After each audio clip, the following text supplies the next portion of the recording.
बिस्मिल्लाहिर्रहमानिर्रहीम। अस्सलाम वालेकुम नाज़रीन, आप यूट्यूब चैनल देख रहे हैं। मैं इमरान खान हूँ। नाज़रीन, बहुत इंपॉर्टेंट वीलॉग है, बहुत सारी चीज़ें हैं मेरे पास से, लेकिन सबसे पहले इमरान खान साहब की बहनों ने जो एक सख्त फैसला किया वो मैं आपके सामने रख देता हूँ। इमरान खान साहब की बहनों ने बिलाखिर वो फैसला किया जो बड़ा मुश्किल था। उन्होंने कहा जी कि अगले हफ्ते से हम अकेली आएंगी, किसी को यहाँ पे आने की ज़रूरत नहीं है।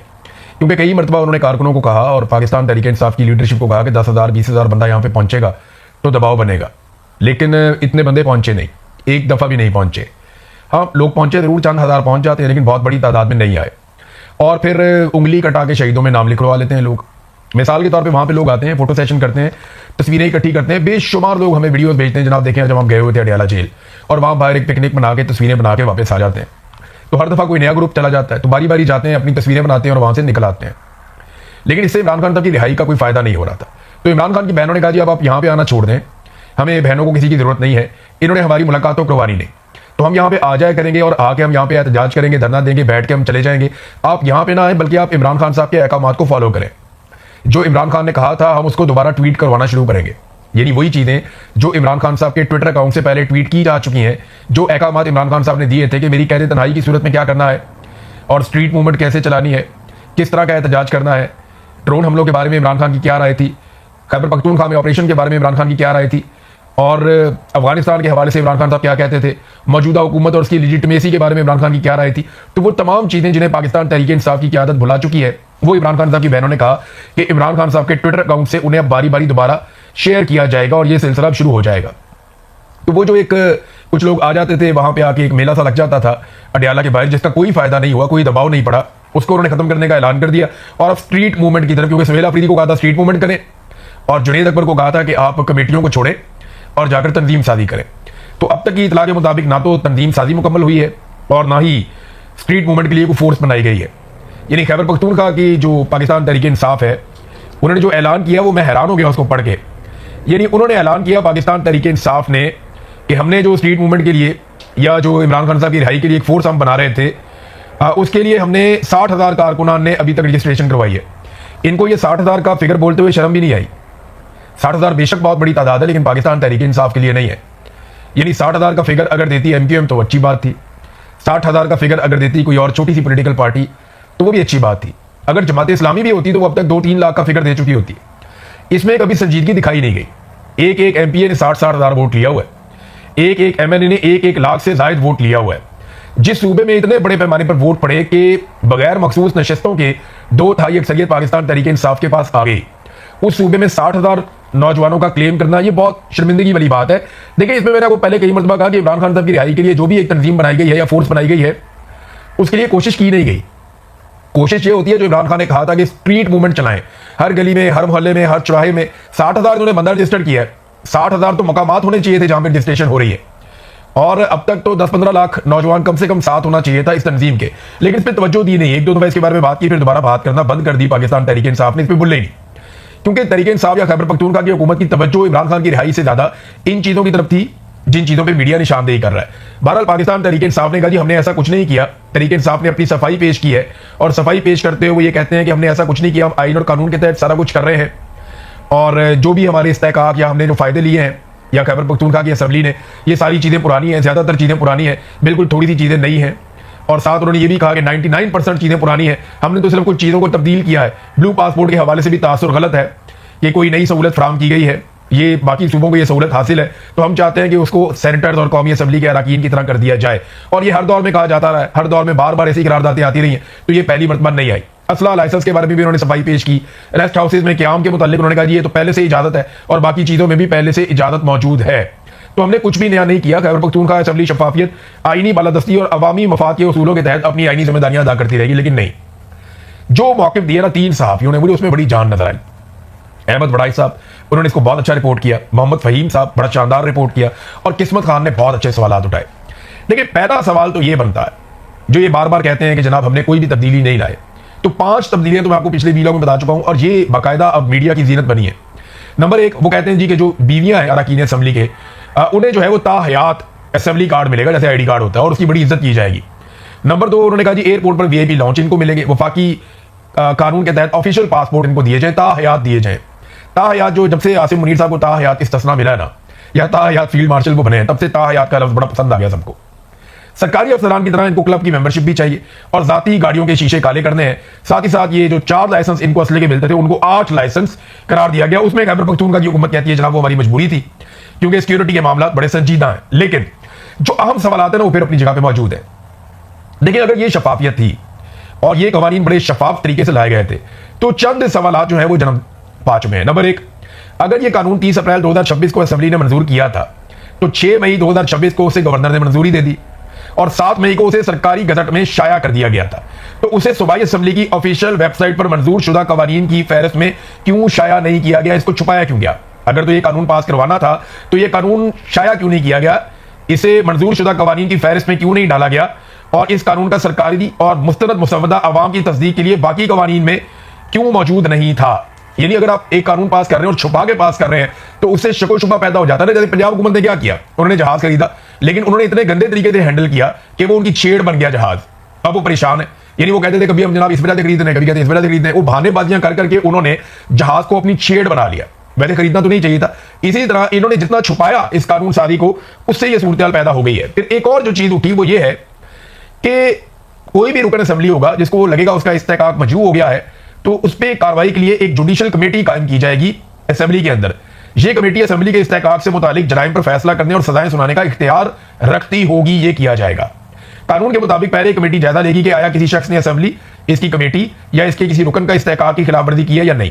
अगर खिलाफवर्जी हुई है तो मामला जुडिशल कमेटी को भिजवा दिया जाएगा। जुडिशल कमेटी को गवाहों को तलब करने, रिकॉर्ड मंगवाने, हलफ लेने और कार्रवाइयां चलाने के इख्तियार जैसे जजों को हासिल होते हैं वैसे उनको हासिल होंगे। और कमेटी की जानिब से सुनाई की सजा पर अमल दरामद भी अदालती निजाम के जरिए किया जाएगा। कानून के मुताबिक जो शख्स जुडिशल कमेटी के फैसले से मुतासिर हो वो अपील स्पीकर असेंबली के पास दायर कर सकेगा और स्पीकर का फैसला हतमी होगा, यानी किसी भी जगह या किसी अदालत में इसके खिलाफ अपील नहीं की जा सकेगी। अब ये क्या है? ये खैबर पख्तूनख्वा में हो रहा है नाज़रीन, कहीं और नहीं हो रहा। और इमरान खान की रिहाई के लिए इन्होंने अभी तक सिर्फ 60,000 कारकुनान इकट्ठे किए। देखिए, मैं आपको बताता हूं कोई तवज्जो नहीं है इमरान खान की रिहाई पे। मैं आपको सच बता रहा हूं, ये सिर्फ इक्तदार के भूखे लोग हैं और इक्तदार में आकर बैठ गए। अगर इमरान खान की रिहाई पे तवज्जो होती ना तो इन्होंने आते ही जो सबसे पहला वादा किया था वो क्या किया था, याद है आपको? इन्होंने कहा था कि हम वो जो कानून पाकिस्तान की फौज को ये इख्तियार देता है कि वो हमसे पूछे बगैर खैबर पख्तूनख्वा पे ऑपरेशन करे, वो कानून हम आते ही खत्म कर देंगे और उसके लिए हम कोशिश करेंगे। लेकिन 1% की कोशिश नहीं की गई। सिर्फ उस मामले को अदालत में फंसा दिया गया ताकि जब भी कोई पूछे तो हम कहेंगे जनाब वो तो हमने कोशिश की है लेकिन वो हो नहीं रहा। भैया आपके पास 2/3 अक्सरियत है, आपके पास सूबाई असेंबली में अक्सरियत है, आप उसके मुकाबले में एक और कानून लाकर उसे खत्म कर सकते हैं। आपको जरूरत ही नहीं है अदालत में जाने की। Action in aid civil power का कानून था, तो action in aid civil power जो कानून है, आते ही सुहेल अफरीदी ने ऐलान किया था मैं इसको खत्म करूंगा, गंडापुर ने भी कहा था मैं इसको खत्म करूंगा, लेकिन दोनों ने इसको खत्म नहीं किया। वो कानून आज भी मौजूद है। उसी कानून के तहत खैबर पख्तूनख्वा के 3 से 4 डिफरेंट एरियाज में, मैंने आपको पिछले वीडियो में बताया भी, वहां पे मिलिट्री ऑपरेशंस अभी भी जारी है, जबकि इमरान खान साहब का मौके कुछ और था। तो ये हुकूमत खुद ऑपरेशंस करवा रही है जबकि इमरान खान साहब ऑपरेशंस के खिलाफ थे।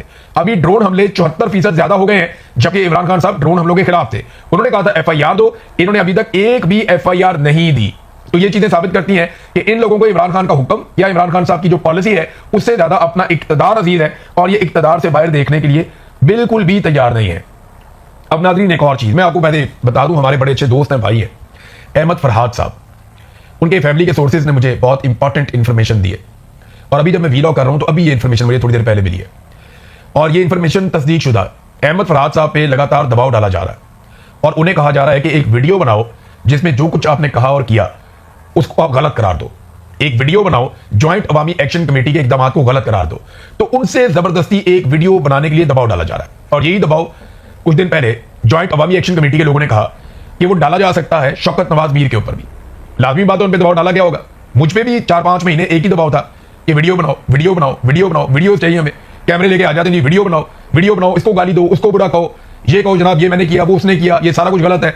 यानी यहां पे बैठ के वीडियो बना के अपने मौके को गलत साबित करो। तो अहमद फरहाद को कहा जा रहा है कि तुम एक वीडियो बनाओ, उन पे दबाव डाला जा रहा है। अल्लाह ताला उन्हें इस्तकामत अता फरमाए। उन्होंने अभी तक किसी भी किस्म की कोई वीडियो बनाने से इनकार किया है, लेकिन एक बड़े अहम सोर्स से यह पैगाम जरूर आया है कि अहमद फरहाद पे जबरदस्त दबाव डाला जा रहा है कि आप एक वीडियो बनाएं, आपको रिहा कर दिया जाएगा। अगर आप वीडियो नहीं बनाएंगे तो आपकी कैद लंबी होती चली जाएगी। तो तमाम कश्मीरियों से मेरी गुजारिश है कि शौकत नवाज मीर साहब के लिए, अहमद फरहाद साहब के लिए और जो बाकी लोग इस वक्त कैदोबंद की सऊबतें काट रहे हैं उन सबके लिए आवाज उठाएं। और हर पाकिस्तानी को आवाज उठानी चाहिए, बल्कि हर इंसान को आवाज उठानी चाहिए। सिर्फ कश्मीरियों का यह मामला नहीं है, ये इंसानियत का मामला है, इंसानी हुकूक का मामला है, तो सबको इसके ऊपर जोरदार तरीके से आवाज उठानी चाहिए। नाज़रीन, ये एक तस्वीर मैं आपको दिखाता हूं, ये देखें आप, ये खैबर पख्तूनख्वा से आई है। ये एक पिकअप है छोटी सी, और ये लेकर जा रही है ताबूत। बलूचिस्तान से ताबूत ही आ रहे हैं, यानी हर चौथे दिन किसी ना किसी सिक्योरिटी फोर्सेज के ताबूत आ जाते हैं, मजदूरों के ताबूत आ जाते हैं, मेहनत कशों के ताबूत आ जाते हैं, कभी पुलिस वालों के ताबूत आ जाते हैं। ये 10 ताबूत और एक पिकअप में जा रहे हैं। क्यों जा रहे हैं पता है? ये जो अभी पुलिस वालों पे हमला हुआ है, एक तरफ हरनाई का इलाका है, एक तरफ कोयटा है, ये दोनों आपस में ऐसे जुड़ते हैं, इनके बीच में पहाड़ी इलाका है।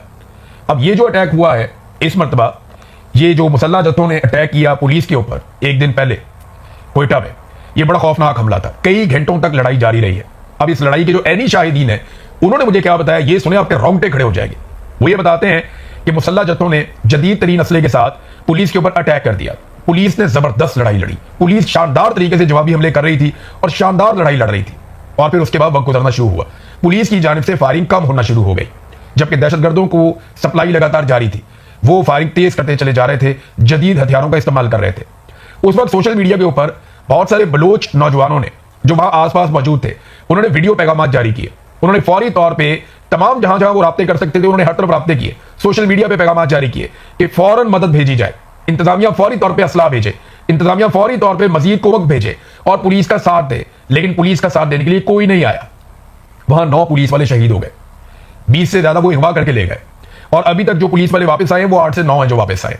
बाकी पुलिस वाले अभी तक अगवा हैं, उनके बारे में कुछ नहीं पता। मेरे पास सबके नाम मौजूद हैं, शहीद कौन कौन हुआ, अगवा कौन कौन हुआ, वापस कौन कौन आया, और जो लोग अभी तक वापस नहीं आए उनके बारे में कुछ पता नहीं है कि वो कहां पे गए। बहरहाल ये मुसल्लह जत्थों ने हमला किया, पुलिस बार बार मांगती रही कि हमें मजीद असला चाहिए, हमें ताज़ा कुमक चाहिए, दहशतगर्दों पे बाहर से हमला किया जाए। और इस पूरे एरिया में मैं आपको बताता हूं, जगह जगह एफसी की चेक पोस्ट हैं। इस पूरे एरिया में फोर्सेस जगह जगह पर मौजूद है और भारी मिकदार में मौजूद है, उनके पास जदीद असला भी मौजूद है। लेकिन इसके बावजूद फोर्सेस मदद करने के लिए नहीं आई। और यह वाकया पहली मरतबा नहीं हुआ। मकामी लोग ये बताते हैं कि जब जब यहां पे अटैक होता है, फोर्सेस मदद के लिए मौके पर नहीं पहुंचती, पुलिस वाले भी शहीद हो जाते हैं, आम लोग भी मारे जाते हैं। फोर्सेस हमेशा वाकया होने के बाद उस जगह पे आती है, या कहीं पे अटैक करना हो तो वो अपने तरीके से अटैक करती हैं, वो किसी लड़ाई में आकर नहीं पड़ती। और ये लगातार होता चला जा रहा है। मेरे एक बहुत करीबी दोस्त हैं, उन्होंने मुझे बताया कि एक ग्रुप बना हुआ था जिसमें इंटेलिजेंस एजेंसियों के लोग भी थे, मिलिट्री के लोग भी थे, पुलिस के लोग भी थे, मकामी लोगों को भी डाला हुआ था, सियासी लोगों को भी डाला हुआ था। तो एक बहुत बड़ा अटैक हुआ और उसमें मैंने फौरी तौर पर ग्रुप में लिखा कि जनाब फौरन मदद भेजी जाए, यहां पे लड़ाई इस वक्त जारी है और फोर्सेस पहुंच जाएंगी तो दहशतगर्दों को घेर लिया जाएगा। तो उसमें एक ऑफिसर ने फोन किया, कहते डायरेक्ट मुझे, और उन्होंने कहा तुम्हें क्या मुसीबत पड़ी हुई है, तुम तो चुप करके बैठो। ये नाज़रीन इस वक्त की सूरत हाल है। और ये मुझे मेरे दोस्त ने खुद वाकया सुनाया गुज़िश्ता रात, और इस वाकये ने तो रोंगटे खड़े कर दिए लोगों के। लोग सोच रहे हैं कि ये दहशतगर्दों को रोकने के लिए सिक्योरिटी फोर्सेस क्यों नहीं आती, पुलिस वालों को भेड़ बकरियों की तरह वहां मरने के लिए छोड़ दिया। वो बेचारे इतने सारे पुलिस वाले वहां पे शहीद हो गए, अब उनका नमाज़ जनाज़ा पढ़ के 2 आंसू बहा दिए जाएंगे और उसके बाद अल्लाह खैर सल्ला, फिर वज़ीर-ए-आला पहुंच जाएंगे इस्लामाबाद में। उन्होंने कोयटा में या बलूचिस्तान में तो कहीं ट्रैवल करना नहीं है। तो नाज़रीन, एक और चीज बहुत अजीब मैं आपको बताता हूं, ये जो हरनाई और कोयटा है, इसके बीच के जो पहाड़ी इलाके हैं, ये निस्बतन कोयटा कैंट के करीब है। इनके बीच में मुझे कई सोर्सेज ने यह बात बताई है कि मुसल्लह जत्थे बहुत बड़ी तादाद में मौजूद हैं और यहां पे नकलो हरकत लगातार देखी जाती है। अब इतने सारे मुसल्लह जत्थे यहां पे मौजूद हैं, इनको सप्लाई कैसे आती है, इनको राशन की सप्लाई कैसे आती है, इनको एमुनिशन कैसे आता है, इनको हथियार कैसे पहुंचते हैं, ये यहां से निकलकर अटैक करते हैं मुख्तलिफ इलाकों में कैसे करते हैं, इनको रोका क्यों नहीं जा रहा, ये बहुत बड़ा सवाल है। और एक और चीज मैं आपको बताता हूं, मुस्तकबिल में आपको ये चीज सबूतों के साथ सामने आना शुरू हो जाएगी कि इस वक्त पाकिस्तान की एस्टेब्लिशमेंट ने जराइम पेशा अफराद और कुछ मुसल्लह जत्थों को इकट्ठा किया है कौम परस्तों के खिलाफ। यानी अब लड़वाने की एक कोशिश की जा रही है। एक तरफ के क्रिमिनल्स को उठाया जा रहा है, जराइम पेशा अफराद को इकट्ठा किया जा रहा है, उन्हें माफी दी जा रही है, उनको मुसल्लह किया जा रहा है और मुसल्लह किया जा रहा है कौम परस्तों के खिलाफ। ये एक नई लड़ाई को जन्म देने जा रहे हैं, सिर्फ इसलिए कि एक दुश्मन को मारने के लिए दूसरे दुश्मन को तगड़ा करो, कल ये तगड़ा हो जाएगा, ये भी आपके गले पड़ जाएगा। तो हमेशा गलत तजर्बे किए हैं और हमेशा गलत तजर्बों से पाकिस्तान ने नुकसान उठाया है। एक मरतबा फिर वही सारा खेल खेला जा रहा है जो हमेशा हमने पाकिस्तान में होता हुआ देखा है। अब नाज़रीन, एक और खबर है, आसिम मुनीर साहब की लगातार ब्रांडिंग की जा रही है। अभी एक ट्रेंड चलाया गया कि उम्मत मुस्लिमा के लीडर के तौर पे, और इसमें कुछ साबिक जर्नैल, कुछ बहुत सारे रिटायर्ड फौजी ऑफिसर, उनको शामिल किया गया है। अभी क्योंकि एस्टेब्लिशमेंट ने भी अपनी अच्छी खासी प्रेजेंस बना ली है पेड सोशल मीडिया अकाउंट्स की, और बहुत सारे बेचारे लोग जिनको सोशल मीडिया की अलिफ बे का भी नहीं पता, उन्हें भी अकाउंट बनाकर दे दिए गए और उनकी सिर्फ ड्यूटी है कि रीट्वीट कर दिया करो, या जुमले उनको दे दिए जाते हैं कि बस ये लिखकर ट्वीट करते चले जाओ, या कई लोग बेचारे उनको गालम गलोच की ड्यूटी लगाई गई है। तो वो अब एस्टेब्लिशमेंट के करने का ये काम नहीं था, लेकिन ये घटिया काम भी इसके अंदर भी वो पड़ गए, क्योंकि एक सियासी जमात की तरह वो डील करते हैं ना, तो वो आ गए नाज़रीन, इस मामले के अंदर भी कूद गए। और अब जनाब ट्रेंड चलाया जा रहा है, आसिम मुनीर साहब की ब्रांडिंग की जा रही है उम्मत मुस्लिमा के लीडर के तौर पे। हालांकि वो कौन है, एक सरकारी मुलाजिम, वो एक दिन रिटायर हो जाएंगे और फिर पाकिस्तानियों को उम्मत मुस्लिमा का एक नया लीडर मिल जाएगा। ताहिर अशरफी साहब जो है ना, इन जैसे लोगों को आसिम मुनीर साहब की रिटायरमेंट के बाद आलम इस्लाम का एक नया रहबर मिल जाएगा। और ये हमेशा होता रहा है।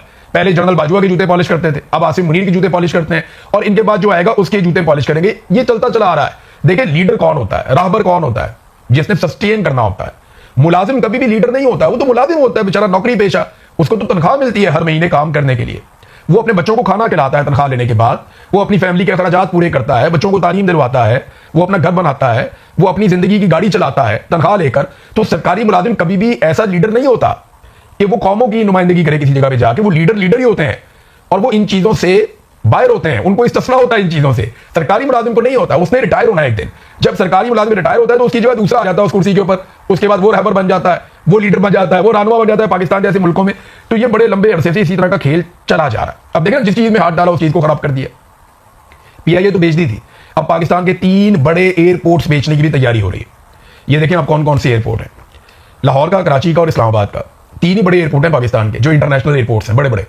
तीनों एयरपोर्ट्स को बेचने की तैयारी है और निजकारी प्रोग्राम के अंदर इनको शामिल कर दिया गया। एयरपोर्ट भी बेच दो, मोटरवे भी बेच दो, कोई चीज रह ना जाए इस मुल्क में।